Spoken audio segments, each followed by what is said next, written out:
नमस्कार दोस्तों, मैं डॉक्टर राजेश वधवा। आप देख रहे हैं खबरनामा हरियाणा। दोस्तों, इस वर्ष 25 अक्टूबर 2022 को सूर्य ग्रहण लगने जा रहा है। सूर्य ग्रहण का असर देश के अन्य कई राज्यों के अलावा धर्मनगरी कुरुक्षेत्र में भी असर दिखने वाला है इसका। तो ऐसे में ये सूर्य ग्रहण क्या असर दिखाने वाला है, इस सूर्य ग्रहण का क्या महत्व है देश और समाज के लिए, समूची मानवता के लिए, इस सूर्य ग्रहण के क्या मायने हैं, इस विषय को लेकर आज हमारे साथ मौजूद हैं पंडित रामराज कौशिक जी, विश्वविख्यात ज्योतिषाचार्य हैं। आज हम इनसे जानेंगे कि इस वर्ष लगने वाला सूर्य ग्रहण किस प्रकार से खास है। नमस्कार पंडित जी।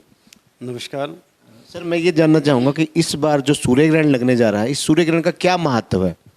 देखिए, जैसे हम बोलते हैं कि कुंभ का, स्नान का हरिद्वार में, इलाहाबाद में, प्रयाग में जैसे महत्व है, वैसे ही धर्म क्षेत्र कुरुक्षेत्र में स्नान दान का और इस सूर्य ग्रहण का बहुत बहुत विशेष महत्व है। माना जाता है कि देखिए, जितने भी हमारे पुराण हैं, शास्त्र हैं, उनमें लिखा हुआ है कि अगर कुरुक्षेत्र में सूर्य ग्रहण स्पर्श होता है, भाई थोड़ा सा भी दिखाई देता है, तो यहाँ पर जितने भी तीर्थ हैं, उनमें जितने हमारे तीर्थ, तालाब, नदियाँ, जितने भी समुद्र, जितने देवी देवता हैं, उनका वास जो है कुरुक्षेत्र के तीर्थों में उस समय तक रहता है जब तक सूर्य ग्रहण होता है। और दूसरा कहा गया है कि जो व्यक्ति इस समय में वहाँ पर तीर्थों में स्नान करता है, दान करता है, पुण्य करता है, उसे 100 अश्वमेघ यज्ञ के बराबर फल मिलता है। और देखिए, शास्त्रों में एक चीज़ और है कि आप जितना भी जाप करते हैं या तप करते हैं, पुण्य करते हैं, जो भी आप कर्म करते हैं, अगर सूर्य ग्रहण के अवसर पर किया जाए तो उसका कई गुना आपको फल प्राप्त होता है। कोई सिद्धि प्राप्त करने के लिए करता है, कोई जाप, कोई अपने कर्म को सुधारने के लिए करता है। दूसरा, अपने पितरों के ऋण से मुक्त होने का एक बहुत बड़ा जो है हमारे पास मौका होता है कि हम अगर सूर्य ग्रहण के अवसर पे पिंडदान करते हैं, उस समय के बीच में दान करते हैं, अपने पितरों के निमित्त जितना दान किया जा सकता है उतना दान करते हैं, और जाप करते हैं, गायत्री महामंत्र का जाप करते हैं, तो हम पितृ ऋण से मुक्त हो जाते हैं। तो पंडित जी, जैसे इस बार इस सूर्य ग्रहण में खास बात ये भी है कि दीपावली के अगले दिन आ रहा है, तो कहीं ना कहीं लोगों में भ्रांतियां भी हैं कि रात को दिवाली पूजन करेंगे, लक्ष्मी पूजन करेंगे और अगले दिन पितृ पूजन भी, और कुछ घंटे पहले जो सूतक लग जाते हैं, तो उसके बारे में क्या जानकारी देना चाहिए। देखिए, 25 अक्टूबर 2022 को दोपहर 2:29 पे ये सूर्य ग्रहण शुरू हो जाएगा। यानी 12 घंटे पहले, 2:29 अगर रात्रि की बात करें हम, 24 तारीख की रात को, तब ये सूतक 12 घंटे पहले शुरू हो जाएगा। और 2:29 से लेकर के 6:39 तक ये लगभग ग्रहण रहेगा।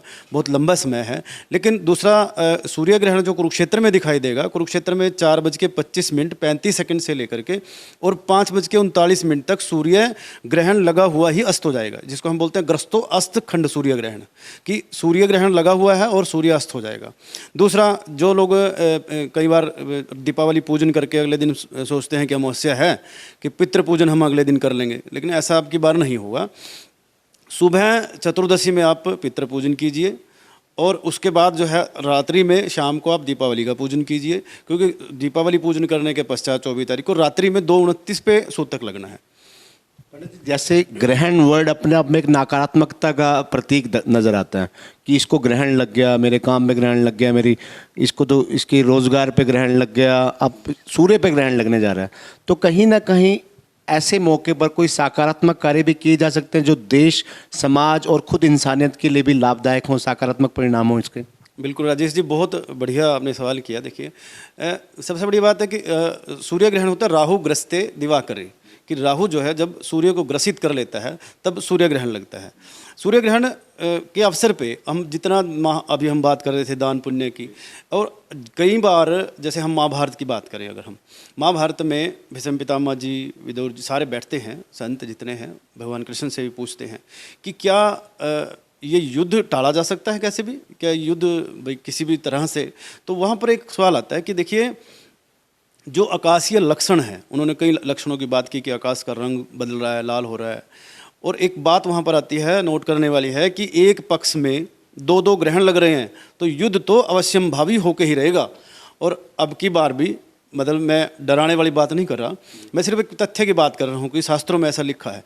अब की बार क्या है, 25 अक्टूबर 2022 को सूर्य ग्रहण है, उससे ठीक 13-14 दिन बाद यानी 8 नवंबर को चंद्र ग्रहण है, जो भारत में दिखाई देगा। दोनों ही ग्रहण भारत में दिखाई देंगे एक पक्ष के अंदर अंदर। इसमें रहता क्या है कि वैमनस्य बढ़ता है, शत्रुता बढ़ती है, आतंकवाद बढ़ता है, इसमें देशों के बीच में प्रतिस्पर्धा, लड़ाइयाँ, झगड़े शुरू हो जाते हैं। इसमें कई बार होता है कि बहुत बड़ी दुर्घटना जो है चांसेस रहता है। ग्रहण शब्द अभी आप बात कर रहे थे, ग्रहण का मतलब जैसे सूर्य हम कहते हैं मान सम्मान प्रतिष्ठा शोहरत हमारी इनका कारक होता है। राहु ग्रस्ते दिवाकर, दिवाकर को ग्रसित करता है, वो इन चीज़ों को ग्रसित करता है। हमारा एक फर्ज बनता है कि जो शास्त्रों में उल्लेख आते हैं कि इस अवसर पे अगर हम मान लो दान करते हैं, पुण्य करते हैं, जाप करते हैं और उसका फल हम अपने देश के लिए करें कि हमारा देश जो है पूरा का पूरा प्रबलता से बढ़े, आगे बढ़े और तरक्की करे, खूब तरक्की करे हमारा देश। किसी भी प्रकार की कोई बुरी जो शक्तियां हैं वो हमारे देश पे वो ना करें। जैसे मान लो कोई भी सीमा पे किसी भी तरह के जवानों को कोई नुकसान ना हो, हम उसको लेकर के हम अपनी रक्षा के लिए तो हर आदमी करता है, अपने देश के लिए भी इसके बीच में करें, क्योंकि कहा गया है कि लाखों गुना पुण्य की प्राप्ति होती है अगर आप इस समय के बीच में करते हैं। जिस प्रकार पंडित जी आपने कहा कि सूर्य ग्रहण के दिन स्नान करना चाहिए, पूजा पाठ करना चाहिए, तप करना चाहिए, और खासकर कुरुक्षेत्र में स्नेह सरोवर, ब्रह्म सरोवर में स्नान करने से ही 100 गुना पुण्य की प्राप्ति होती है, अश्वमेघ यज्ञ के बराबर पुण्य मिलता है।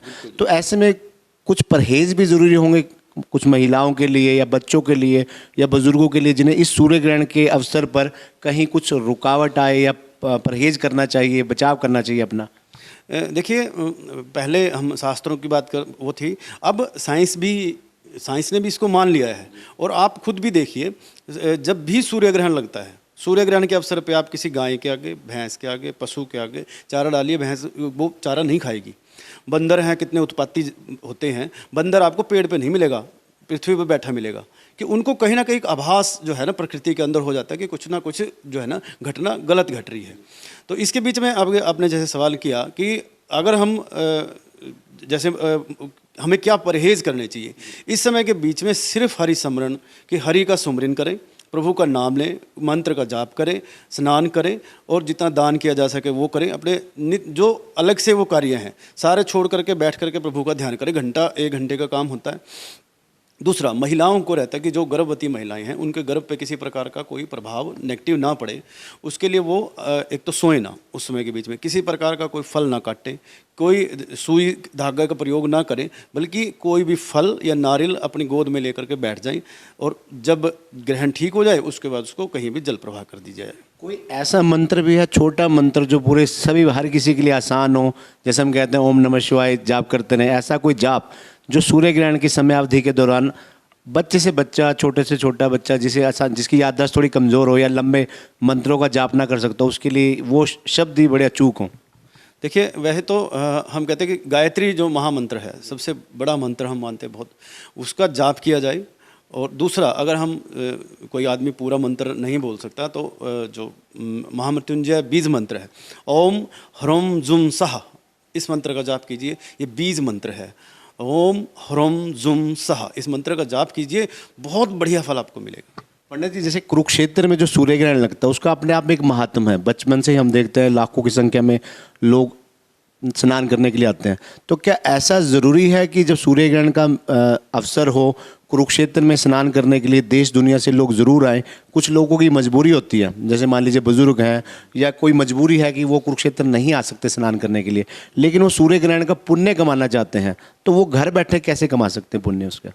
देखिए, तो वामन पुराण में, ब्रह्म पुराण में अगर आप पढ़ते हैं कि कुरुक्षेत्रम गमिष्यामि कुरुक्षेत्रम वसाम्यहम, कि कोई आदमी अगर बहुत दूर बैठ करके ये बोल देता है कि मैं कुरुक्षेत्र जाऊंगा या कुरुक्षेत्र में बसूंगा, तो वो भी कहते सभी पापों से उसी टाइम मुक्त हो जाता है। जब इतना तक ब्रह्म पुराण में, वामन पुराण में लिखा है, तो आप अगर अमेरिका में भी बैठे हो ना, वहाँ भी अगर इस समय के बीच में आप हमारे तीर्थों का स्मरण करके, प्रभु का स्मरण करके अगर यहाँ वहाँ भी जाप करते हो, तब भी आपको उतना ही पुण्य की प्राप्ति होती है जितना यहाँ तीर्थों में स्नान करने के बाद। धन्यवाद पंडित जी इतनी जानकारी लेने के लिए। नमस्कार। तो ये थे हमारे साथ ज्योतिषाचार्य रामराज कौशिक जी। सूर्य ग्रहण 25 अक्टूबर को लगने जा रहा है। ऐसे में सूर्य ग्रहण के महत्व के बारे में, उपयोगिता के बारे में जो पंडित जी ने एक उपयोगी जानकारी दी है, मुझे लगता है कि हर इंसान को इस अवसर का लाभ उठाना चाहिए। ग्रहण अपने आप में हालांकि नकारात्मकता का प्रतीक है, लेकिन उसको सकारात्मक हम सब मिलकर बना सकते हैं। कुरुक्षेत्र में आकर कुरुक्षेत्र में पुण्य कमा सकते हैं। कुरुक्षेत्र के ब्रह्म सरोवर, स्नेह सरोवर में स्नान करके पुण्य के भागी बन सकते हैं। जो लोग किसी कारणवश नहीं आ सकते, घर बैठे ही कुरुक्षेत्र का स्मरण कर, हरि वंदना कर, गायत्री मंत्र का जाप कर और पंडित जी ने जो मंत्र बताया है उस मंत्र का जाप कर हम अपने समाज की, अपने परिवार की, अपनी देश की तरक्की और सुरक्षा में अपना योगदान दे सकते हैं। धन्यवाद।